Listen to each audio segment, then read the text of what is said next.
Today we're talking about heroes. Heroes for just one day. And we happen to be in the middle of the US Open.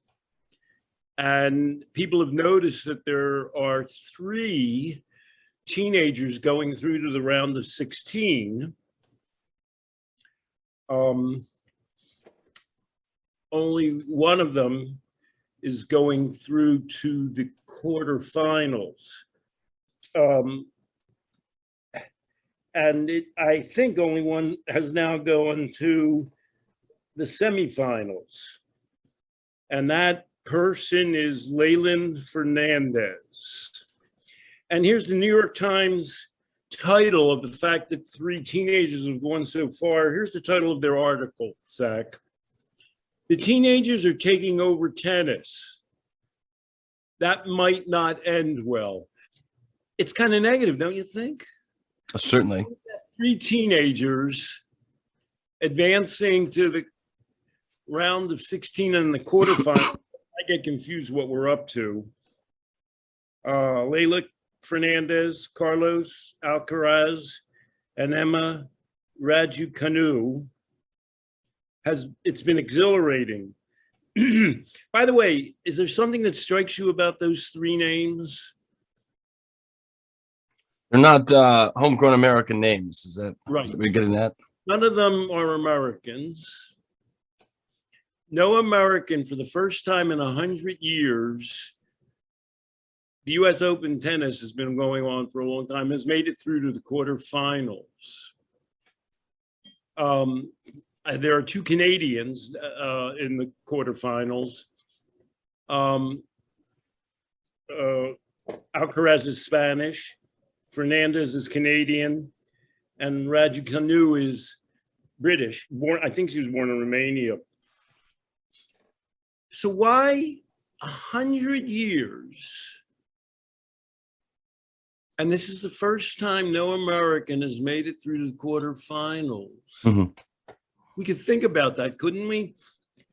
And what I'm saying is the title of this article is so is there any relationship between the title of this article and the fact that no Americans are in the quarterfinals?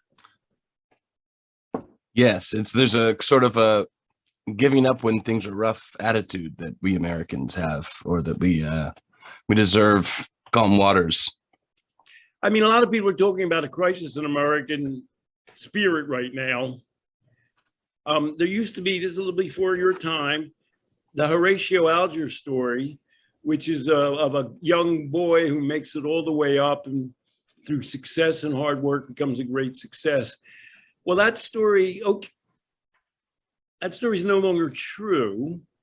The United States is among advanced economic countries virtually at the low end of people being able to bring themselves up by their bootstraps. Mm-hmm. Now, some of that, we can bemoan and we can address that. And I'm going to address it at the end with one of my heroes, just a preview.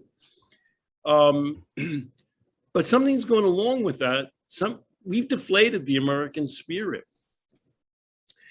And so Leyla Fernandez just turned 19. She's a qualifier. There's a bunch of people that come in and they're already sort of ranked. Oh, okay, yeah, right. She's won qualifying rounds. Qualified to get to keep playing. Right. And so she beat number 3 Osaka, Naomi Osaka, which is that's a heartbreaking story that we've discussed. She's not in good shape, Naomi Osaka. She was raised mainly in America, but she's Japanese Jamaican.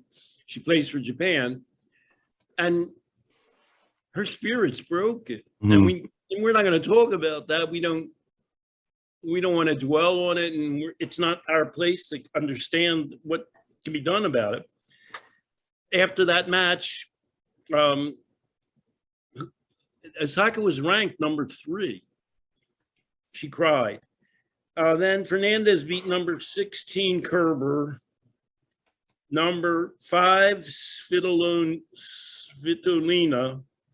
and it so happens while we're recording this, she hasn't played number 2 Sabalenka, which she plays this week. So She will have played number 2, number 3, and number 5. Fernandez's father, Jorge, is from Ecuador and is a former soccer player. Her mother is Filipino Canadian. Her younger sister, Bianca Jolie, is also a tennis player, and her older sister, Jodica, is a dentist. Fernandez is fluent in English, French, and Spanish. What's that all suggest about her? Well, she gets out there.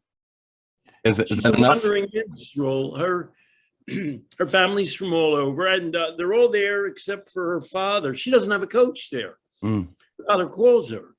And the reason she doesn't have a coach is she's rather short. And when she went to play tennis, they felt she was too short. And so her father said, well, I'll coach you. You know, when he read up on it. And now, you know, he's not actually at the US Open. And so she came into the tournament, starting with playing number 3 Osaka. She had some ups and downs. I was training well, playing well, just a few bad matches here and there. She had some losses, which will happen in life. I always went back to work, went back home to work harder, try to improve my game. I was glad that every match that I played, I was improving little by little. And they interviewed her before the Osaka match, and they said, well, you know, it's almost like she was a sacrificial lamb. She said, well, I feel I can win this. And people were going, it's a little cheeky. So she displays what we often talk about, the whole Martin Seligman camp: optimism, chutzpah, spunk, resilience. And obviously only one person, not that many people can get as far as she has. If she gets farther, only one person can win. Tennis is a tough sport, but we can at least admire people who excel. By the way, at one point, I think they moved back to Europe and then they came back to Canada. I don't think Gabor would have a hard time describing her as a victim of trauma. Right. She got all those languages. She's, you know, a lot's been going on in her family. So the first hero I'm going to name 5 heroes for today, is a young tennis hero, Leyland Fernandez. My hat is off to her. I'm going to turn back to old tennis heroes. Remember where I said you can't message a young tennis star without saying something negative. And so this is a prior article. Remember the last article I asked you about, the teenagers are taking over tennis. That might not end well. I was just, for some reason, I got a Facebook message. And I don't know the person at all. It shows 2 little girls singing. And the comment was, it's heartbreaking given all that they're facing. I don't know anything about their personal situation at all, unless she's just saying, well, what all young people are facing. And so I couldn't resist. I knew I shouldn't have done this. I wrote a comment. Being completely pessimistic and negative about young people's lives is in itself, I wrote, A blank, blank, blank, blank, blank, E. And all you have to do to read the New York Times is to get just layer after layer of pessimism. So here's the next prior article. Why does playing tennis make so many pros miserable? Huh. You know, it's not such a bad life being a tennis pro, you know? I mean, compared to what a lot of people are facing in the world, which we'll get to. This is about, in a way, his talk about heroes is about labor. Naomi Osaka is taking an indefinite break from tennis as she struggles to find meaning and joy from playing. It's a sadly familiar script for the sport, And it tunes back to Andre Agassi and Jennifer Capriati succumbed to a drug abuse and, in Capriati's case, addiction. I mean, we're here to do, that's our field, so we're dialing back to that. Oh, there's a little afterthought in the title. Though they managed to mount comebacks. So I'm just going to steal from Wikipedia. Agassi was the first man to win all 4 Grand Slam singles tournaments on 3 different surfaces, and the last American man to win both the French Open and the Australian Open. Agassi reached the #1 ranking for the first time in 1995, but was troubled by personal issues during the mid to late 1990s and sank to number 141 in 1997, prompting many to believe that his career was over. Agassi returned to #1 in 1999 and enjoyed the most successful run of his career over the next 4 years.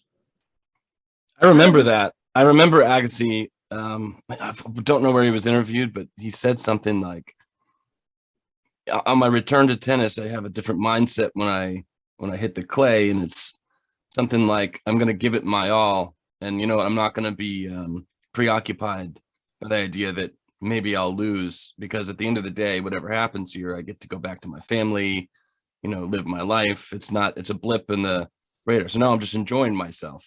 So it's interesting that that's sort of the attitude that he claims that he had during this big comeback. Now, how do we feel about people who've had a problem with drugs or anything else?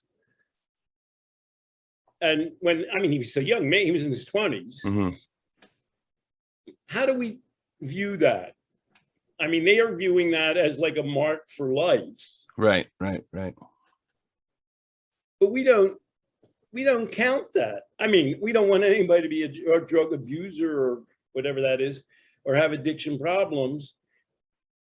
And we're talking about present company included. But if you make a comeback, we're good. That's right. That's imagine being defined by your worst weekend, you know, no matter how successful you get.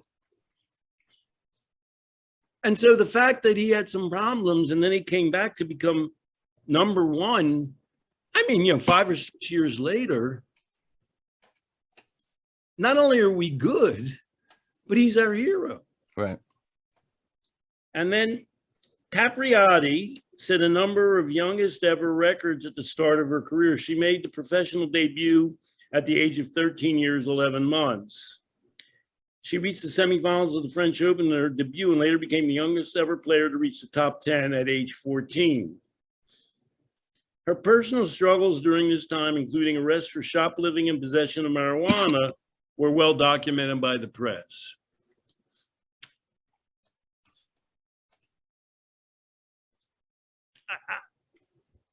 You know, we've heard worse. In 1998, so that's 5 years after, like, she had her problems, Capriati won her first Grand Slam singles match in 5 years at Wimbledon. During the next 2 years, she slowly returned to championship form, winning her first title in 6 years in Strasbourg and regaining a top 20 ranking. At the 2001 Australian Open, the reinvigorated Capriati became the lowest seed ever to win the championship. She's our hero. Mm-hmm. She had some problems and then she came all the way back. And she's still, of course, a young person. So then I want to dial back. Those were the current, we've gone through the young heroes. And now we're dealing with some people who've had some problems. And I just want to tune in now to the all-time greats. The 2 biggest announcers on ESPN tennis are John McEnroe and Chris Everett. Now, everybody sort of knows who John McEnroe is. Everybody probably knows who Chris Everett is. He went to college for 1 year, Stanford. He won the college collegiate championship, and at 19, he turned pro. So he was a teenager, a little more sophisticated than average, and he had some ups and downs. Of course, he won some major tournaments, was ranked #1, but he had some major problems. But people love John McEnroe now. They love him as an announcer, and he appears, I love their act. I don't even barely listen to what they say. By the way, I'm doing intensive research for this podcast at all times. You know, I'm watching all these matches. So, you know, I don't want any pity, but I just want people to know, you know, all that I put out here. And, you know, John and his younger brother, Patrick, they have an act, you know, they've known each other for a while. And people love it. They love to hear John McEnroe mouth off. You know, he doesn't insult people anymore. He doesn't lose his temper. And Chris Everett is another remarkable person. She turned pro when she was 14 also. She was ranked at the top of the world for a number of times. You know, her life wasn't perfect. She's been married and divorced 3 times. I think she's 66 now. And she had a reputation. When you turn pro at 14, you tend to be a little recessive often. Chris Everett was. She wasn't known as a big spokesperson, but now she's a tower of strength. She sits up there and nobody interrupts her, including John McEnroe. She's perfectly happy to say, John, could you hold off a second? She looks great. She's 66. She's become her own person. And so, you know, John McEnroe and Chris Everett are people that started very young. They had great careers in tennis, and now they have great careers after being players. So they're heroes too. But my biggest tennis hero by far is Billie Jean King. And it just so happens, in time for our podcast, she's just published her memoir, which is, I think, #1 in the New York Times. And the title is All In. What does that title suggest to you when you hear the title? She's laser focused. Nothing's deterring her. And she's describing her life. She's a person who lived her life with gusto. She was all in. So for 6 years, she was the top ranked woman in the world, but she doesn't emphasize her tennis playing in her memoir. The book's mainly about the cultural backdrop of those years and the profound impact of her worldview, from the women's movement, the anti-war protests, the civil rights movement, and eventually the LGBTQ rights movement. She's gay, but she wasn't gay when she started because they didn't used to have that.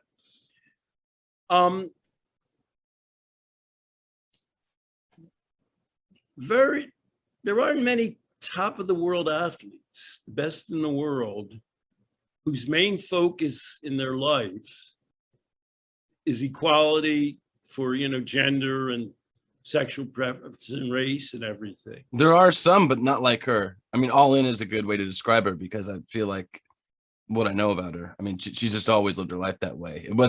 She didn't come in a convenient moment and start talking about those things because she has a social media platform or something like some athletes do. This is something she's dedicated her life to, truly. And she was unpopular for. I mean, she was gay before being gay was in. Mm-hmm. And she led the movement for women's equality in the tennis tour when it hurt financially. The woman's got guts. She's willing to put her life on the line. And I'll just throw in one little sideline. Apropos, I seen her interviewed and she comments on people have different reactions to pressure. And, you know, we can't tell people how to react to pressure. But her comment was, I always embrace pressure. Yeah. And there was a very famous thing that happened in her life, which sort of doesn't, it was called the Battle of the Sexes. Margaret Court was a better tennis player at that time, and she played a kind of a trickster named Bobby Riggs, who beat her in straight sets. And then Billie Jean King said, well, I'll play her. And it was national news on Saturday night. Everybody watched it, and she beat him. And you can just see, Margaret Court might have been intimidated by millions of people watching just her play some guy. But that wasn't how Billie Jean King reacted. And it was nothing. It was a trickster match, but it had a tremendous impact on, Bobby Riggs was over 50, on people's feelings about women's capabilities. It just was incredibly symbolic. By the way, she was kind of Bobby Riggs. She didn't go out afterwards and say, oh my God, what a schmuck, It's not, she's inclusive. And she even included Bobby Riggs.